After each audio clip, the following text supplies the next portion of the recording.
Today's video is going to be a quick one to share with you guys a pretty neat Breville accessory that Crema Coffee Products just sent me in the mail. Now, this is going to sound like a ridiculous gripe, hence why it didn't actually make it into any of the Breville machine reviews, but I've always found the control knobs on these machines to be slightly too hard to turn. Again, I recognize that's a silly complaint, but now that I have a solution, I thought I would share. Not only does this lever make it easier to operate the steam switch, but it also just looks darn cool on these machines, and it's available in either silver or matte black to suit your personal tastes.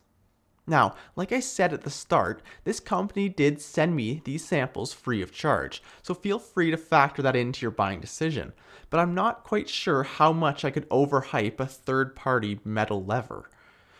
If you would like to pick one of these up for yourself, I'll leave a link down in the description below. Also, be sure to hit that subscribe button and bell so that you don't miss the giveaway we'll be doing next week to celebrate hitting 20,000 subscribers. Thanks for watching, and I'll see you in the next one.